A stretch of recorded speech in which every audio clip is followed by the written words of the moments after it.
What's it about is anything. I just happened to put a picture of one when I was in Washington last week. This was the event that we did. So I happened to put it up there. So that's what that is right there. If anybody wanted to see it, that's all that is. That's the screens, the stage, the microphones all around the table. So that event that we did, as long as you guys can hear me, you can still hear me, right? I just want to make sure you can hear me. All right, great. So this particular event was it was a pretty prestigious event for us. It was the National Attorney Generals Association for the United States. So this was in Washington, and all the attorney generals for the states were there. And my company did the sound and the streaming and all the video and the recording for it. So it was kind of prestigious. And okay, now I'm going live on my other iPad so I can see the pictures. Hey, how you doing? Hi, everyone. How's it going? You're glowing green. Are you in the mix? So I'm glowing green. I don't know why I'm glowing green, to be honest with you. I did turn off one of the lights. Let me see if that makes a difference. I hate glowing green.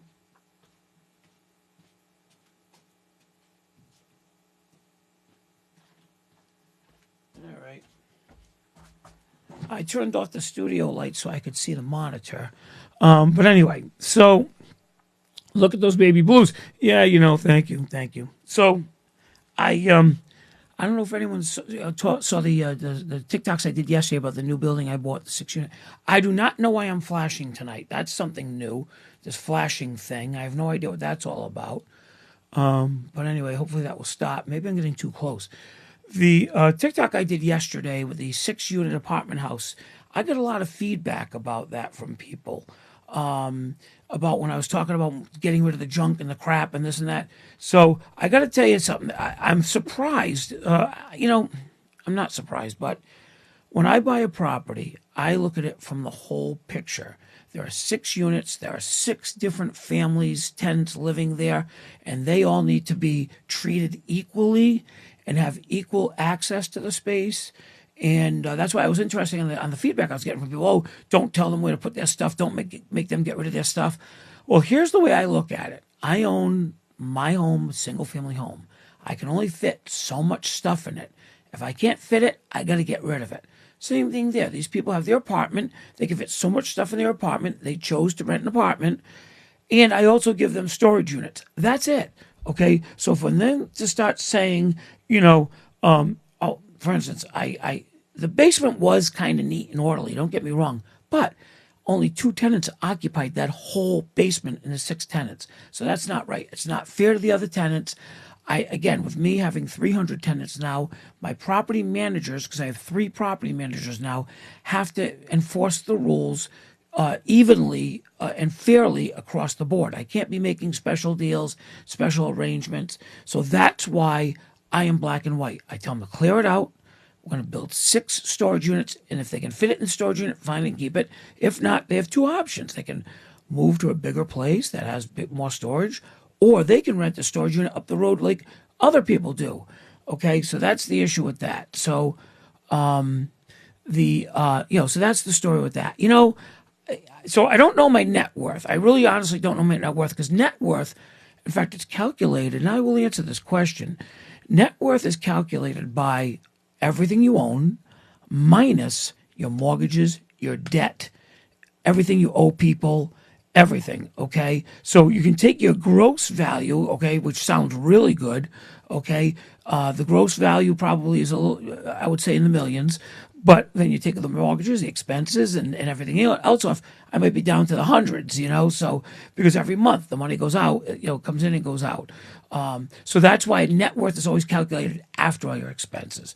So that's the issue there. Why not just white? I understand. But people are hoarders, So here's the other issue too. I had somebody, and I was going to answer it on TikTok today. Somebody asked me a really good question. Now that you bought this property and they are paying such low rent, are you just going to raise the rent just because? Well, no, I don't raise rent just because. What happened was, in this particular case, here's the numbers. The property was paid for. So the person that owned the property only had to pay property tax, heat because they provide the heat for the tenants, and insurance. That's it. The tenants paid their own electric and paid the rent.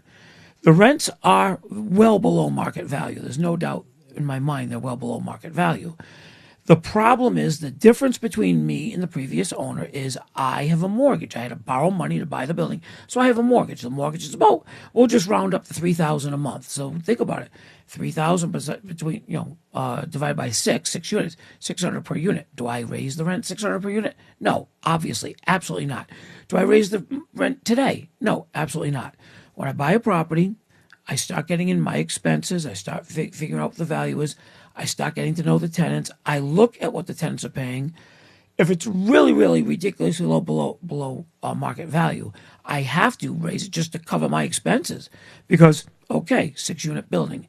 Let's assume they're all paying roughly $800. That's $4,800 a month, okay? I pay the heat. The heat's going to be $800. There's $4,000. I have a mortgage. My mortgage, I already said, is $3,000. That leaves $1,000. Insurance, I have to pay insurance.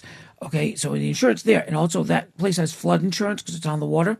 So you got insurance. We'll say $1,000 a month. There you go. Now I'm down to zero.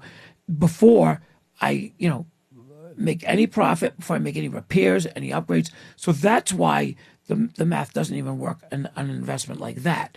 It doesn't mean you don't buy it. It means that you work with people. You work with the tenants. You're fair with them. And you look at where you can maybe cut expenses, if there is a way of cutting expenses. But they're really, it's very tough there because it's kind of simple. The tenants or even outsiders that people don't realize what an owner has to pay for expenses. But really, it's about the mortgage. See, I buy a lot of distressed properties and properties that were family owned for years and years and years, so there is no mortgage. The positive side for me is I'm getting really good deals. This property is well worth. I paid $500 for it. It's public record. It'll be in the newspaper. It's public. It's going to be worth it when I'm done fixing up $800. So it's well worth the money. So I usually buy property that are valued below market. The reason people don't like to buy those properties is because they don't want to be the bad guy and go in and raise rents. But I will not do that until I do upgrades to the property, repairs. This has a dirt parking lot. I don't believe in dirt parking lots. The first thing I do is I pave the parking lot. I give everybody, each apartment, 2 parking spaces, and I sign them. That's the first thing I do. People love that. The other thing is this one here, the backyard's kind of a mess because of the cat lady and all the crap back there. We'll clean that out. We give people a backyard. Now, that's the other thing, too. I allow my tenants, like in a place like this where it's going to be a huge backyard, they can even take a little area, put a little picnic table, put a grill out there. I do stuff like that other landlords won't do. I have no problem doing that because I want it to be their home. I want them to be comfortable. So rather than putting the grill up on a deck or right now there's a couple in the driveway, it's ridiculous. We rope off little areas for them, and that's what I do. So I put the areas. So what we'll do is, so my daughter and her friends are here. They're coming in to see my studio. I'm live on TikTok right now. Come on over and say hi. Come over. See, I'm answering questions right now on TikTok. So come on over. So there I am. There they are. See? So there's my daughter and her friends and one dog anyway. So they're the ones I did the TikTok earlier but with the gingerbread houses. How'd they come out? Good. Bad. Actually bad. They come out bad? Yeah. Why? Hey, kiddos. I'm not good at So this is the first time actually that Emily and her friends have come out here. So live from Cranston. Yep, we are live from Cranston. See, somebody realizes we're on. See, somebody loves me on TikTok. Hey, kiddo. Somebody said hi to the kids. See? So anyway, and then let's see. So and this is so I answer questions. That's a picture I put up. That's why I went to that. So they know that picture right there, those screens. Mm-hmm. I was in Washington D.C. last week. That was a show that we did. I took a picture of it and I put it up there. So see, they are up on the monitors. So anyway, so this is my studio. You guys never saw the studio before, right? Well, I saw your TikTok of it. Oh, you saw the TikTok? Okay, yeah. So anyway, yeah. See, I got. So for all you people out there that think that I'm 57, I got 12 and 13-year-old followers too. See that? Pretty good. So yeah, I have a lot of kids. They're all my kids. These are all my kids. I have a lot of kids. And then so anyway, yeah. See, that's cool. Hey, kids. See all the people saying hi to you guys. That's good. See, look at this one. They love my TikTok.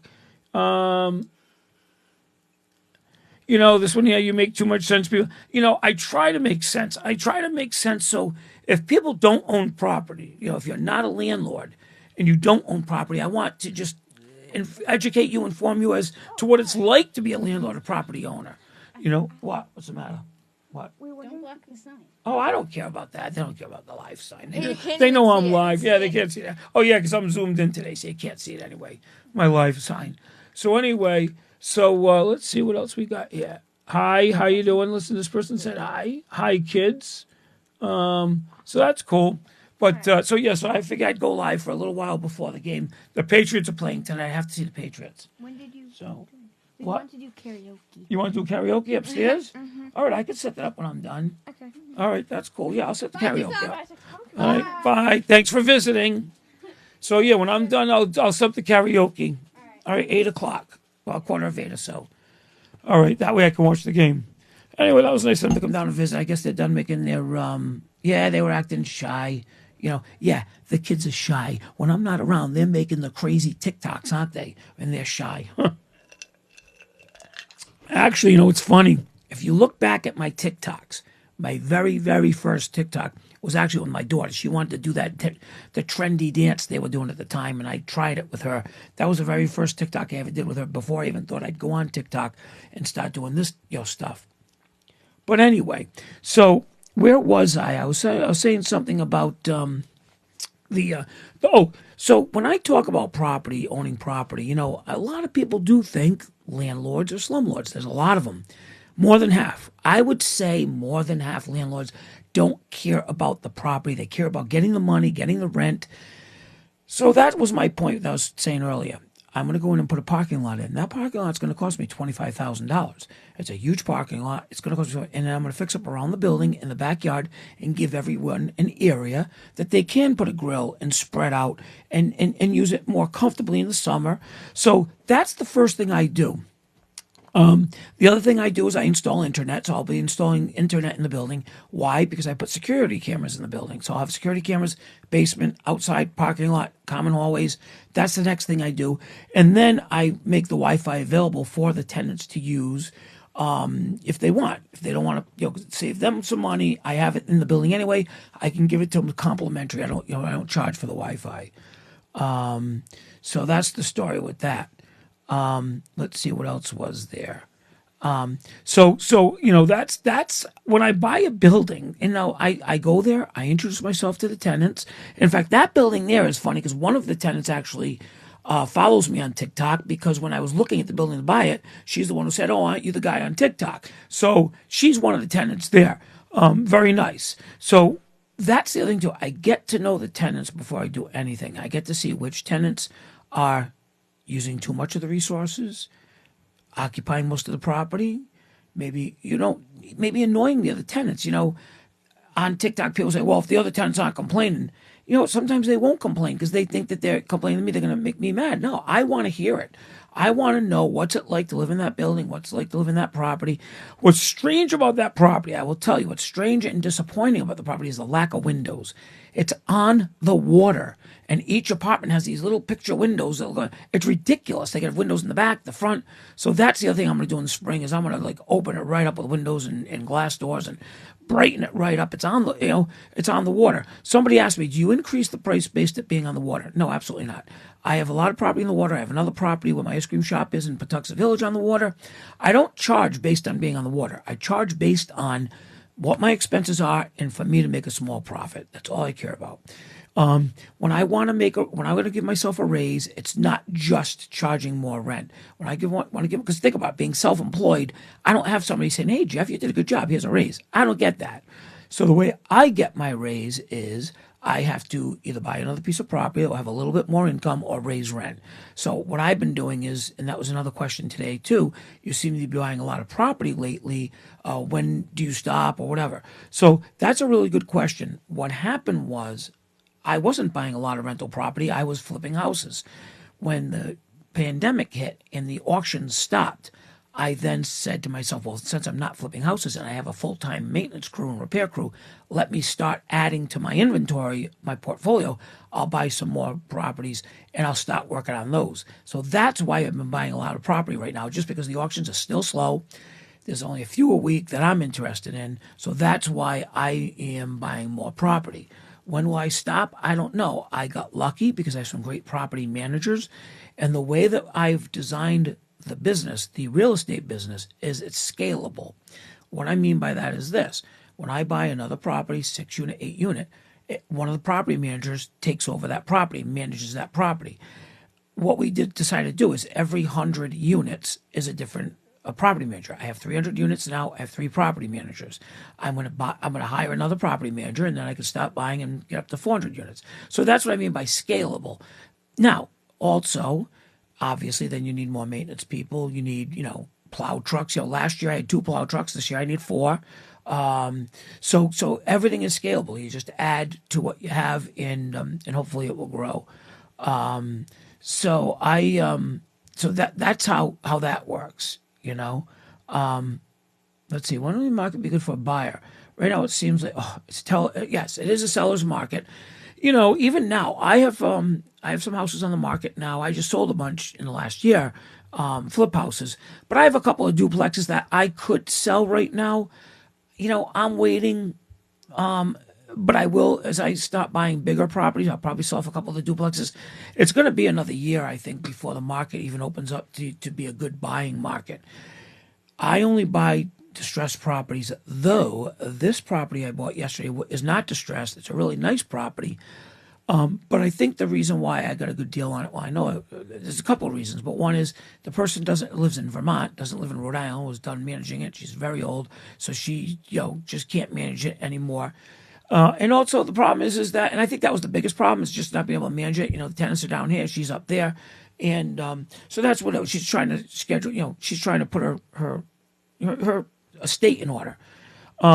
But for the most part, I do. I bought a property a few weeks ago that's distressed, that it's all rented, it's fully rented, but I need to go through it and I need to upgrade it, and especially outside, the painting, the woodwork outside. Really, I haven't even shown that one on TikTok yet. It's a 6 unit. Have not even shown it. I actually will do a video on it this week to show people what it needs. When I talk about being distressed.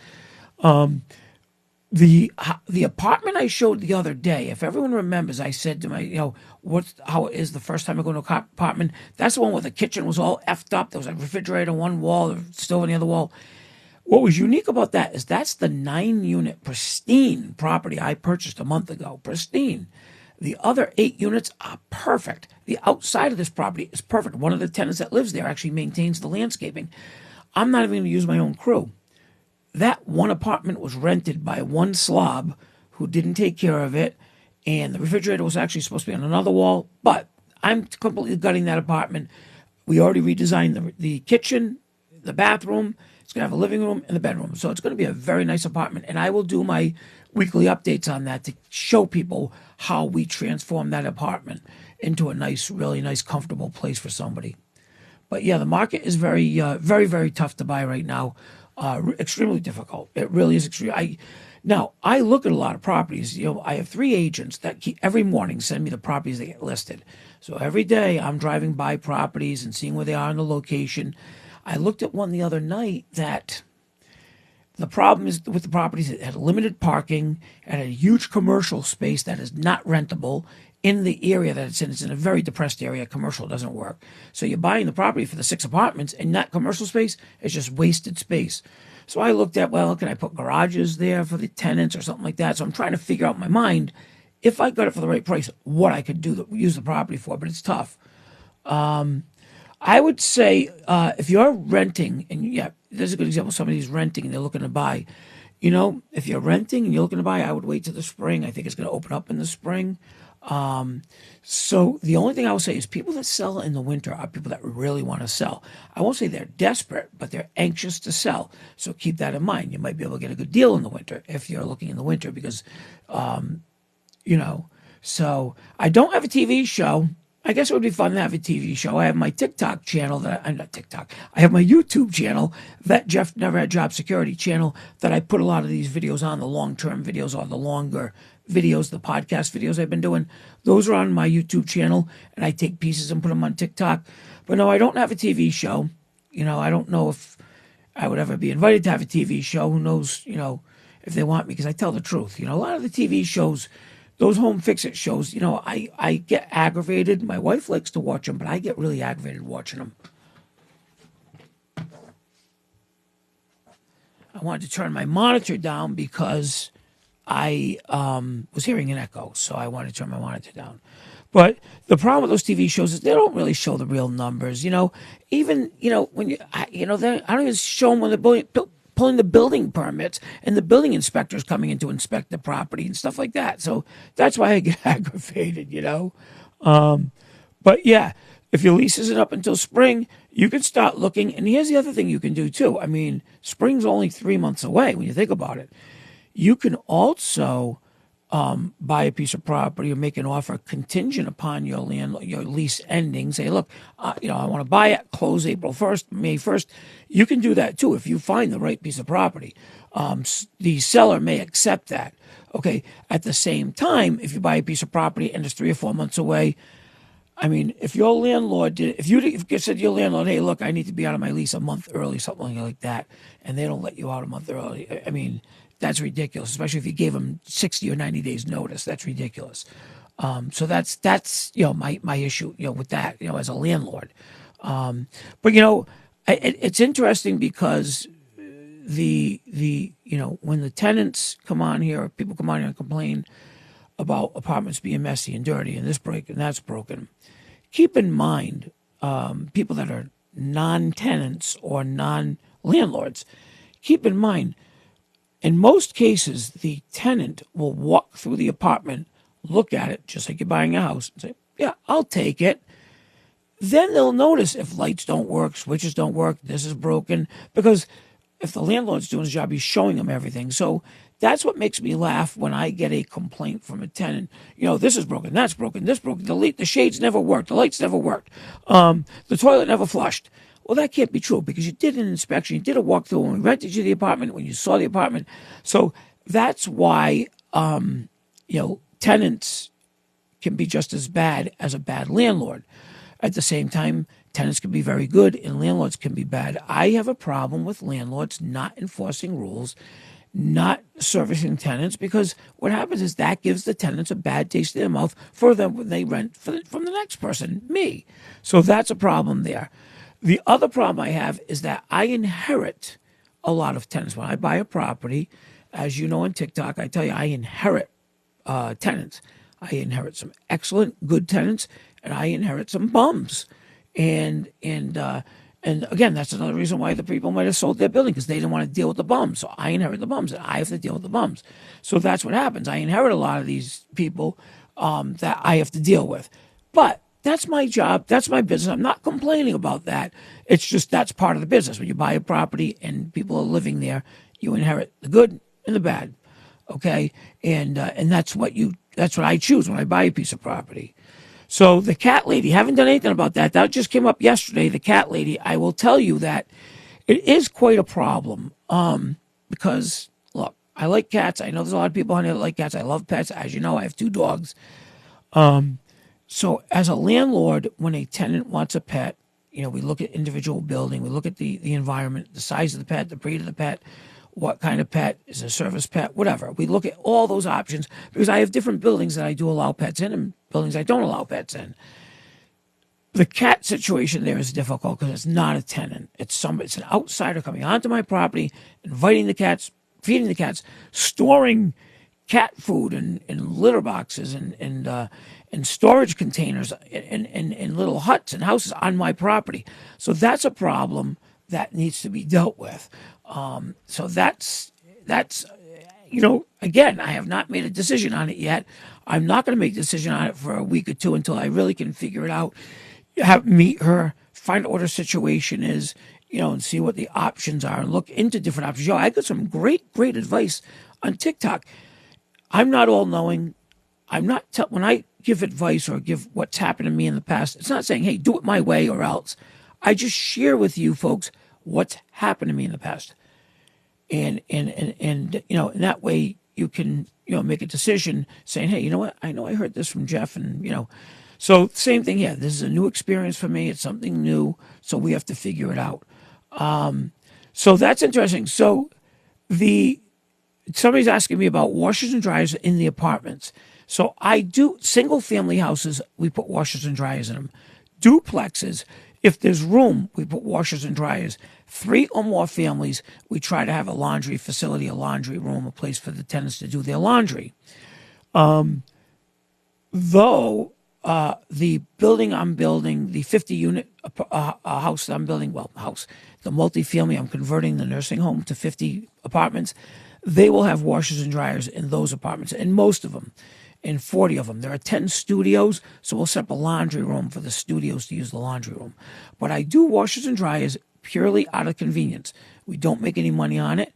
It's kind of a hassle because when they break, you have to fix them. But we do it so it's convenient, so the tenants have a place to go. That being said, what I've learned is that the washer and dryer should be in a convenient location on the property. What do most people do? They put them in the basement. Even with me with flip houses, any house, every single house I buy that has a washer and dryer in the basement, I find a place upstairs to put it. Because I know, even in my house, same thing, our washer and dryer is upstairs. My wife loves it. We have a laundry chute from the 2nd floor, so everyone puts their laundry down, and it goes right into the laundry room.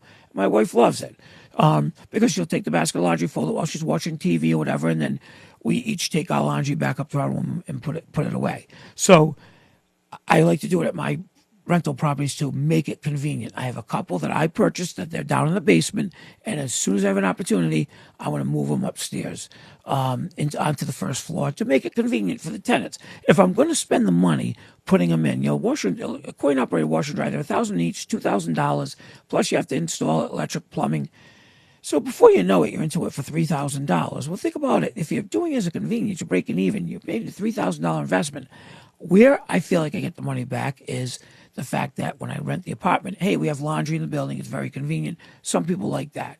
But I do try to put them in the single-family houses, the duplexes. If there's room, I put them right in the apartments. Well, what I do is this. I put the hookups in the apartments. If there's a washer and dryer there, I tell them, look, you can use the washer and dryer. If it breaks, though, you have to replace it.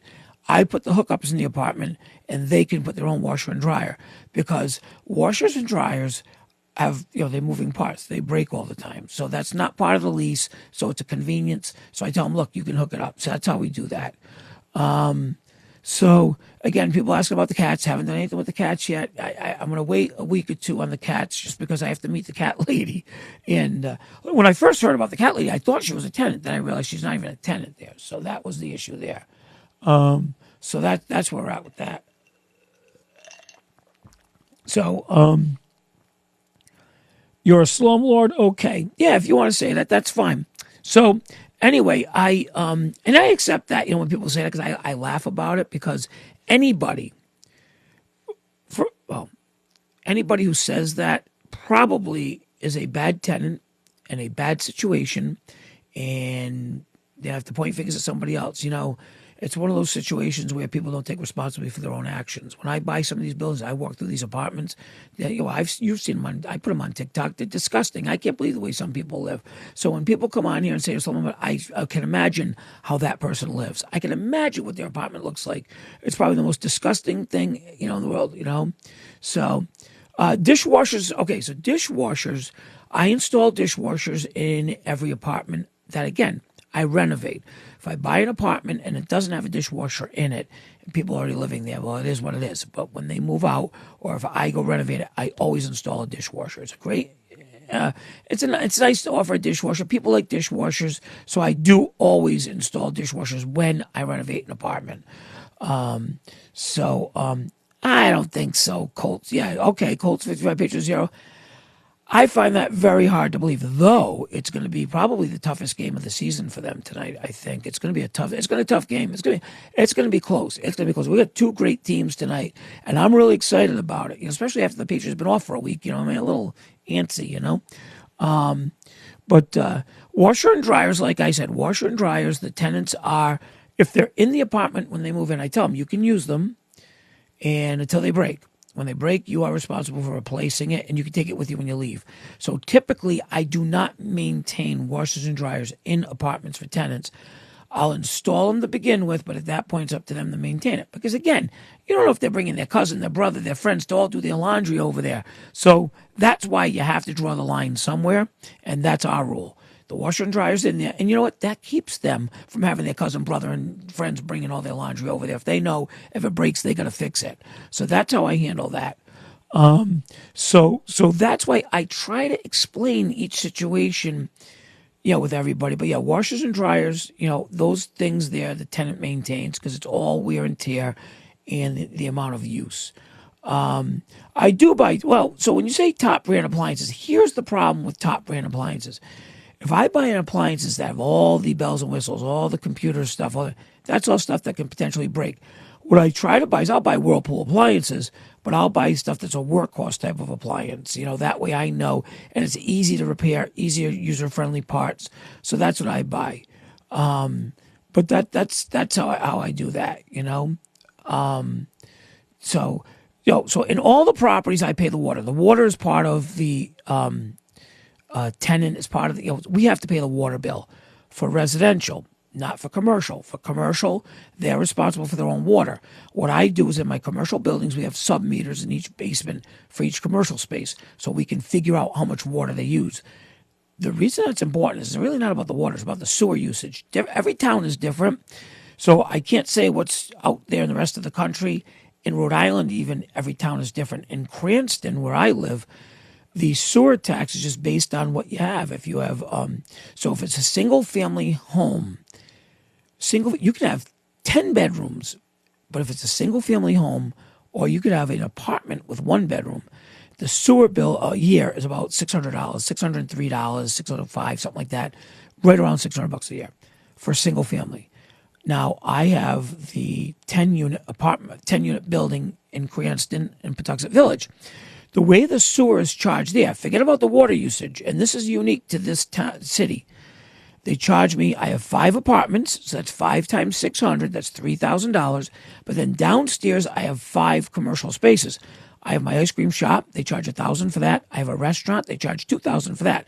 The barber shop pays, I think, $800, and then I have a nail salon and a beauty salon, hair salon, they each pay $800. So it's based on the business for the commercial uses, and that's how it is, $800, $600. But the apartments is just one flat fee in Cranston. So that's unique because you can use as much water as you want and your sewer bill never changes.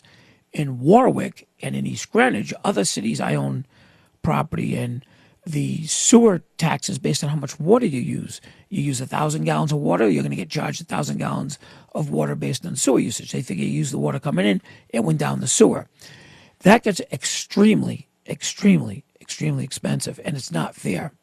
But it's very expensive. So that's a problem. That's a problem. But there is one, I'm not saying a way around it, but you can get a deduct meter. So what a deduct meter is, you have another meter installed in your house, and you can put that for irrigation. In other words, instead of paying sewer tax for watering your lawn, washing your car, you could have a deduct meter hooked up that only goes out to the lawn sprinkler system and out to our faucets. So people don't know that. The sewer department's not going to tell you about it. The water department's not going to tell you about it. It's something I found out. I don't know how I found out about the deduct meter, but the first one I installed was in Warwick at one of my ice cream shops because I was watering the grass and the bushes and I was getting huge water bills. So I remember we put a deduct meter in there. So in the towns that base their sewer usage on water usage, it's important to look and see if you can get a deduct meter. It will save you thousands. So that's another, just tidbit of information. But some towns just charge a flat rate for sewer. That's okay. Like Cranston, I love the fact they charge a flat rate. Does it sound like a lot of money? If you added up my building in Cranston, it's about $9,000. It is a lot of money. So I pay the $3,000 for the 5 apartments, and all the tenants downstairs, the commercial tenants, pay their own sewer bill, water bill, the $2,000 for the restaurant. I own the ice cream shop, so I pay the $1,000, and of course then the nail salon, barber shop, and beauty salon, they pay their own $800. So that's how that works. I get the bill, it's broken down, and then they pay me. What I do is I divide it up monthly for them to budget it to make it easy for them. So that's how I do that. Do you do an annual site inspection? So what we actually do is we do inspections of the property, obviously once a year for the renewal of the lease minimum. If we are have to go in the apartment, do a repair at all, then we might do an inspection then. So we do a 1-year minimum inspection in the apartments. The commercial spaces, not necessarily, only because the tenants of the commercial space, they have to maintain their own space anyway, so we don't typically do site inspections. And of course, if there's a problem, then we'll do an inspection. If a tenant is not paying their rent on time or they ignore us, then we automatically do an inspection because we want to know where they are. Did they disappear? Did they move out? So if 2 weeks goes by, it's the 15th. Well, actually, if it's the 7th of the month and we have not heard from them, then my property manager is instructed to set up an inspection and go do an inspection. Then miraculously, magically, they call us up. Oh, sorry, I'm late with the rent. So they know what we're doing. But that's what I do. That's how I handle that. So I own, somebody's asking me how many businesses I own. I own 4 businesses right now. I own Butler Waste, which is a waste company. I own Elmwood Property Management. Now, under Elmwood Property Management are my 300 apartments and commercial spaces, but those are under other LLCs. I have Patuxent Village Property, Spring Street Realty. So those are under, I have Elmwood Realty North. So I have like 5 LLCs that those fall under. And then I have the ice cream shops, which is a business, and my audiovisual business, which you can see this picture right here is, again, last week when I was in Washington, D.C., I took this picture at the National Attorney General's Conference. So that U-shaped table there, that's where all the Attorney Generals sat. They sat around that table, and then behind them, which you can't see in the picture, is rows and rows of chairs that other attendees sat in those chairs. And then up on the stage, those are where the dignitaries were. They answered questions or whatever they did up on the stage. So what I did was, my modeling job on TikTok. So those are the 4 businesses, but I am closing on a piece of property, hopefully next week, by the end of the year anyway. And this piece of property is coming with 2 new businesses, actually 3 businesses, but 2 that we're going to manage. One is an auto dealership, a used car lot, basically. So I already have somebody, Mike, who's been with me for 12 years, who used to run my audiovisual business before the pandemic. He's actually going to manage that property and also manage the used car lot. And up there's also another unique situation. There's an import-export business of motor vehicles that the site is licensed for. So we're taking over that business, and Mike will manage that whole business. It falls underneath the dealer's license. But I really bought it to put up a solar farm, solar panels. I'm going to do carport solar panels so they can park the cars underneath them. So that's why I bought the property. And Butler Waste will we're going to store a bunch of dumpsters there too, trucks there. I'm moving out of the city of Warwick, my Butler Waste Company. The Butler Waste Company pays the highest amount of taxes, tangible property taxes to the city. And the city has not been treating me very well. And I grew up in the city. I'm from the city. All my other businesses are based in the city. But this is the newest business. It's the highest taxed business. And I've been having a problem with the building inspector, and the mayor doesn't want to do anything about it. So now they are saying goodbye to that business. And in fact, we just moved out of there this week, and I sold that property, and we're moving to Johnston, Rhode Island, which I'm thrilled about. And if they want to keep it up in Warwick, I'll move some more businesses. I don't care. I got the money, I can move. I don't care. There are other cities around here that are welcoming small business and appreciate the money that the small businesses bring into the town. Warwick doesn't appreciate it. So unfortunately, since they don't appreciate it, I'll give it to another town. So let's see. I'm having some trouble with my roommate due to sanitary conditions. Is there a way to get them out? So I don't know your situation on that. I don't know if you're both on the lease. I don't know if your lease requires inspections by the landlord and the place needs to be kept at a certain conditions. So you'd have to look at your lease, see what's in your lease, see if you could even explain it to your landlord the situation. Say, look, I wouldn't mind if you came and did an inspection and told us to clean our act up. I've done that before.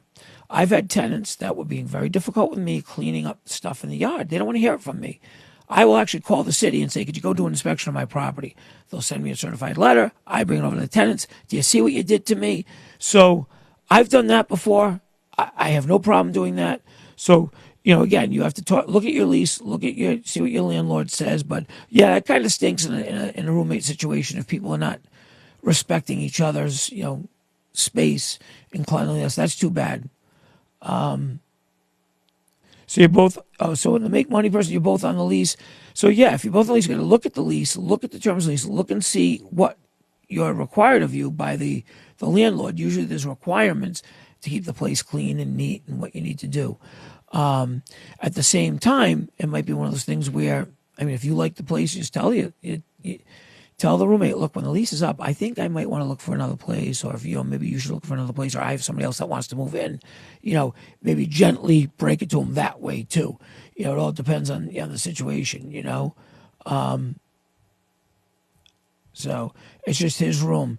Well, if it's just his room, it's kind of tough because that's the space that he's leasing. If it's just his room, it's just the space he's leasing. So that's a tough one. That is a tough one. I let the secret out of the bag. Which secret was that one? I let a lot of secrets out of the bag. The secret that I'm not getting along with the city. The secret about the sewer. What's up? I told you 7:45. They want me to set up the croquet. 7:45. So, yeah. So, let's see. Yeah, upstairs I have a whole karaoke system. I talked about that yesterday. That's in a whole nother room. I have microphone speakers, and they like to sing to the karaoke, so I'll set that up for them. You're moving out on your own. Oh, good. So, yeah, so, I mean, you find a place to buy, obviously it's your place. I mean, I used to, problem when I owned my own home and I rented rooms out, I had a slob as a roommate and, wouldn't keep the kitchen clean and this and that. So it's tough. It's tough having roommates, So, yeah, we're going to find a place to let the kiddies stay. We're just not sure, So you live in Kentucky? No, I'm in Rhode Island. I'm not in Kentucky, but that's cool that you're in Kentucky. I like Kentucky. Kentucky's beautiful. I went there and bought my tractor last year. So, but anyway, Make Money says I have 10 businesses. And I don't have 10 businesses. I have 4. And like I said, we are adding 2 more, which hopefully it won't add more to my responsibility. Like I said, I try to scale it. So where I'm adding another business, that property, Mike is going to take over that property. So Mike will manage the car lot and the car lot and the export business. And then, Brian manages Butler Waste, Mark manages Audiovisual Services, Andrew manages Elmwood Realty, and then Tim manages the ice cream shop. So I have people managing each business. And even the ice cream shops now, it looks like we're going to be opening up a 4th one this year. So Tim will have that. But again, it's scalable because the way we do the hiring and firing out of the office, the way we do the maintaining out of the office, the purchasing out of the office. So the businesses I've set up are scalable. They can grow on their own and then just hire from within and move up from within. So most of my tenants do get assigned parking spaces. Now, this is something that I started doing about a year ago, is though they get assigned parking spaces, parking is a courtesy from me. It is not part of the lease. I make sure they know that. Why do I say that? Because if a tenant doesn't pay his rent, by law in Rhode Island, they rent an apartment. If they don't pay their rent, I can start eviction proceedings. But they're not paying for the parking lot and not paying to keep their car there. So if all of a sudden they decide they want to stop paying, like what the squatters weren't paying, obviously, but I had tenants that were not paying, the guy who stole the $12,000, I will then not allow them to park in the parking lot. I will inconvenience them because that's a courtesy. I'm affording them a courtesy for them to be in good standing in the rent. So yes, I do have parking for the tenants, but that's how I do that. I have the parking and I don't allow them to park there if they're not paying their rent. And I make an inconvenience for them. They're inconveniencing me by not paying me, then I inconvenience them. So anyway, I got to leave in 3 minutes. So then I will do another one, maybe Monday or Tuesday I can go back on. Let's see. See if there's any. All right, already answered the business question. Just trying if I want to answer any questions before I go. Any last minute questions before I go. So I guess that's it then. So tonight was a shorter one, but I always tell you guys, if you want to send me email on TikTok questions and answers, I'll be glad to answer any questions with a TikTok video. In between the game, that's what I usually do when I'm watching the football game. I'll look at the questions, answer the questions, or I'll make notes of which one I want to do, So, but anyway, all right. So that's the story with that. I have to get going because I'm going to go set up the karaoke for my daughter and her friends, and I'm going to watch the game. I hope everybody has a good night. Thank you.